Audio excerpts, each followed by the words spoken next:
Show me the way to go home, boom, boom. I'm tired and I want to go to bed. I've had a little drink about an hour ago and it got right to my head. Wherever I may roam, on land or sea or home, you can always hear me sing. What's up, guys? It is Rob, and I am back with another movie collection video.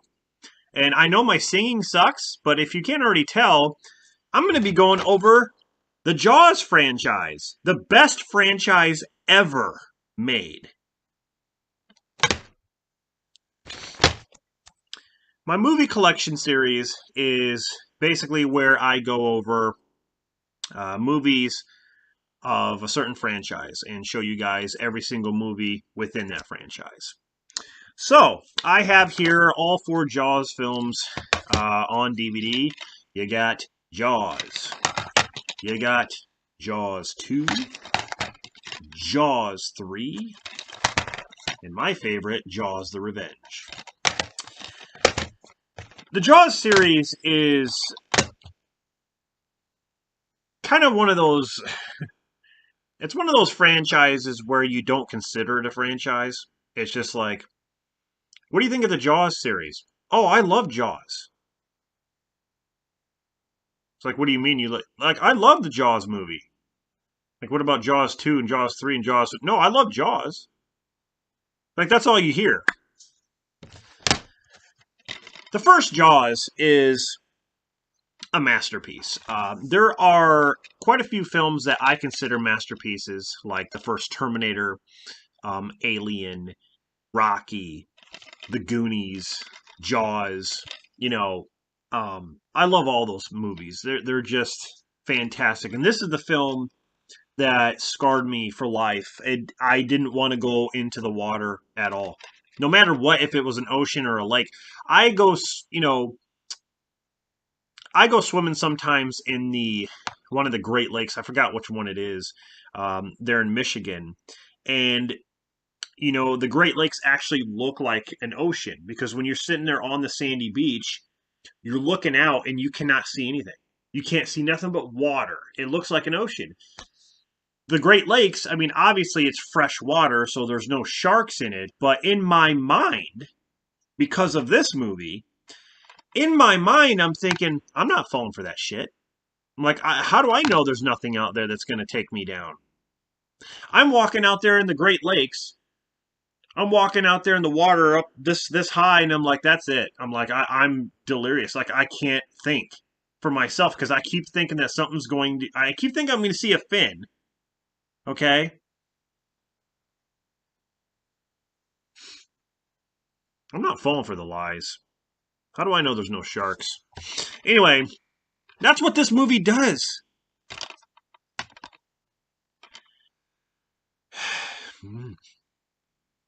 I know that the sharks look fake in these films, but I can appreciate the fact that they made like 3 sharks.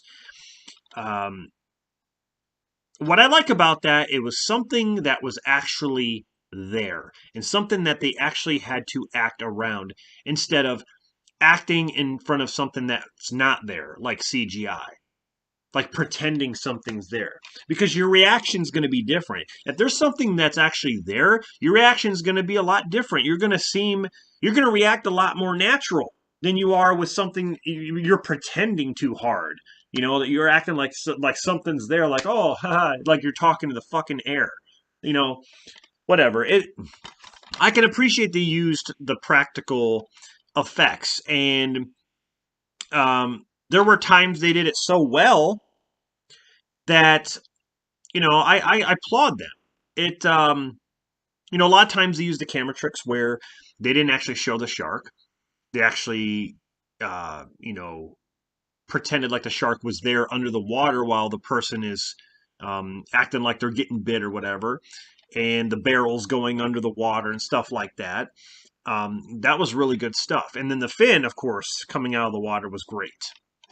But yeah, this movie, you know, great characters, great stories. Like when Quint tells that story about all the men that, you know, got eaten by sharks. Just great stuff, man.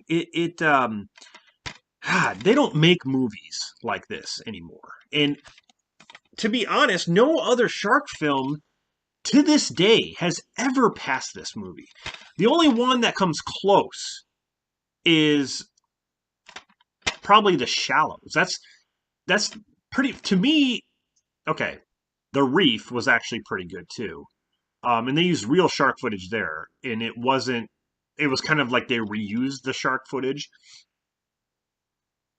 That was pretty good, but the shallows, the way the shark looked in the shallows was very good. So, but they still this movie still holds up today. If they ever reboot this, I'm done. You know they're gonna. You know they're gonna reboot it. They're gonna make the shark CG. That's what they're gonna do because there's too many problems. They had way too many problems trying to do it with practical effects. So you know they're gonna do the CGI stuff. But this movie it's a masterpiece. Jaws 2 is one of those sequels that never gets talked about. It's like Rocky 2. No one ever talks about Rocky 2 really. But it's a shame that Chief Brody goes up against the shark, and um, it he saves a bunch of kids who are stranded out on their boats. It's this is awesome. This movie is awesome. You have John Williams did the music, um, directed by Janat. I don't even know how to say that. What the hell? What kind of name is that? I don't even know. Anyway, yeah, this movie deserves more credit. Okay, the fact that you got Roy Scheider coming back, Lorraine Gary, Murray Hamilton's in this. Yeah, great sequel. And again, it gets overlooked. It's either, oh, this one's a masterpiece, it's the best one, everyone talks about Jaws, or it's this one being the shittiest one, or it's this one, oh, this has bad 3D, but it's actually guilty pleasure, blah, blah, blah. No one ever talks about Jaws 2. So, Jaws 3, or Jaws 3D, trying to test out those 3D capabilities like Freddy's Dead and Friday 13th, 3D. This movie has, I think, more good things than bad things. I call this a guilty pleasure, yes. Um, I like the fact that it's in, like, SeaWorld, Orlando. I actually went there, and I walked through the tunnels that they filmed at, the restaurant, the shark restaurant where Lou Gossett Jr. was sitting. It's, you sit at these tables and there's like a huge shark tank with real sharks swimming in there, and you can sit like right next to it. Um, I was, lucky enough to eat in there, and I was just reminded of this movie. So that was really cool, and I like that. But you have like a shark that gets loose in the park and starts to kill people. There's also like a baby shark and stuff like that. But you got Dennis Quaid in this. Lou Gossett Jr., like I said. Leah Thompson's also in this movie. It was something different. It was something, instead of the Amity Island thing, it was, it's a theme park. So I could appreciate the fact that they tried something different. But to me, it's like, it's like having Rocky without Sylvester Stallone. It's like Roy Scheider is the star of these movies, and it's like without him, I just feel like there's like this emptiness, like that's why I like Jaws 2 a lot, because he's in it. But I wish that here's the thing, like one of my favorite characters from the first Jaws was Hooper, Richard Dreyfuss. That's why I wish Hooper was going to be in Jaws 2. I heard that he was supposed to be, but yeah, they didn't write him in there. Supposedly there was like in the Jaws book, I guess there's like an affair between Chief Brody's wife and Hooper or something like that. But anyway, Going back to Jaws 3, yeah, I felt like there was just something missing. Um, but it's a guilty pleasure. Like if I see this on, I will watch it just for that. And like there's the stupid scenes, like when the shark is going closer and closer to the glass, and he's like not, he's just kind of gliding like this. And then when he hits the glass, it's like, eh. I think one of my favorite scenes though is when Jaws eats that dude. He's inside his mouth, and the camera's like inside his Jaws mouth. You can see like outside, like he's like sitting there. Jaws is, you know, um, biting down, and he's in there getting crushed. And he's like, oh, it's making that sound. Like that was probably my favorite part. But anyway, Jaws 3, it's it's kind of like in the middle. It's not terrible, it's not terrible, nor is it good. You know how I feel about this stupid movie, Jaws the Revenge. Come on, man. What were they even thinking with it? This time it's personal. Get the hell out of here. It's personal. Who in their right mind was sitting around the, producer's table or whatever saying, okay, you know what? We're going to pitch this idea. We thought it'd be really cool to get Lorraine Gary, Chief Brody's wife, to come back and have this shark come after the family. Like there's like a vendetta. Like the shark has just had enough. Like this shark that no one's ever heard about or ever seen before, just all of a sudden just wants to go after the family.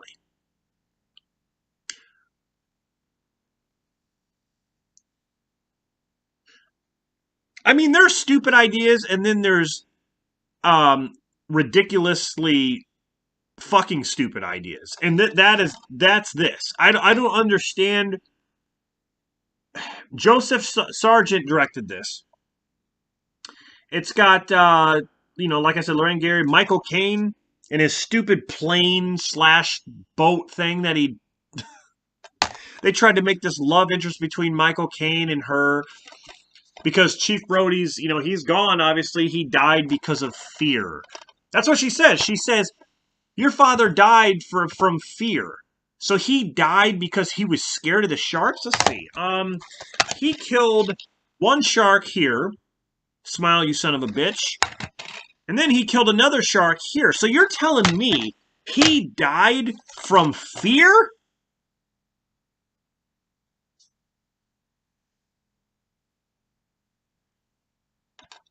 Did they even see the other movies?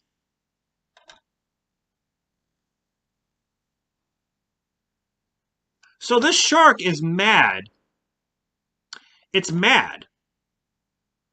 It doesn't like the fact that maybe Chief Brody killed. Maybe those two sharks were relatives. Maybe these sharks can communicate. Maybe this is the granddaddy, or maybe it's the niece or the nephew shark that's mad now. Chief Brody's dead, so let's just go after his wife.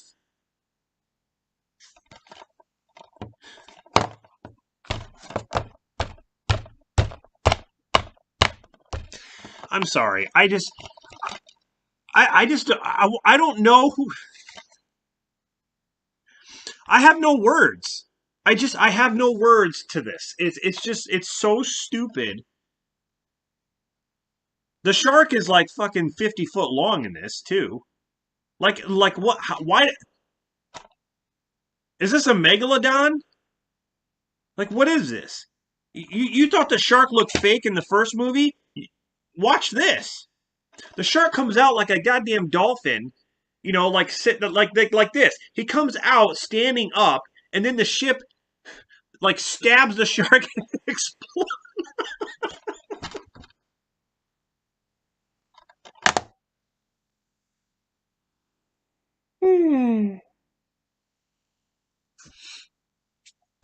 And then the shark is getting shocked and it's growling like a fucking lion.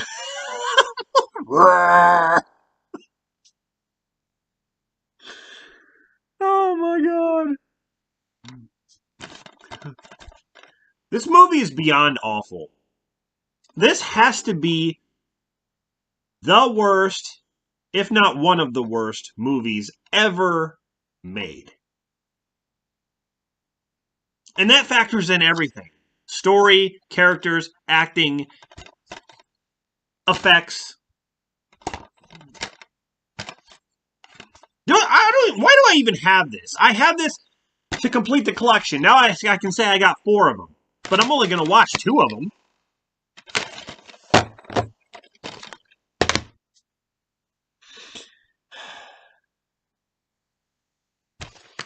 Anyway, recap. We got Jaws here on DVD. Jaws 2 on DVD. I do like these covers, even though I prefer the original cover art. But these covers are, it kind of makes it seem like they're all in a series here. Jaws 3, and then Jaws 4. You can see like a similarity. It looks like the shark. It looks like they took the same shark image and then made it smaller. Like, look at the shark image there. Doesn't that look like the same shark? Oh, maybe it's a relative. Huh?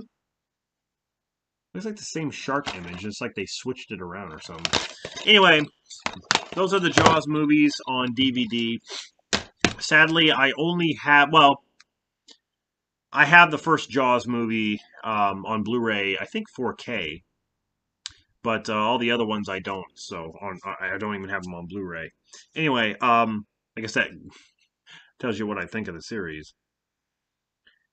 So I'm going to be reviewing all 4 of these films individually because I have a lot to say, a lot more than I said today. Hope you enjoyed this movie collection video, and I plan on doing a lot more because I have a lot more to show you guys. Hope you're enjoying them, and stay tuned for more. So this is Rob signing off. See you in the next one. Dun dun dun dun dun dun dun dun dun dun dun dun dun dun dun dun dun dun dun dun.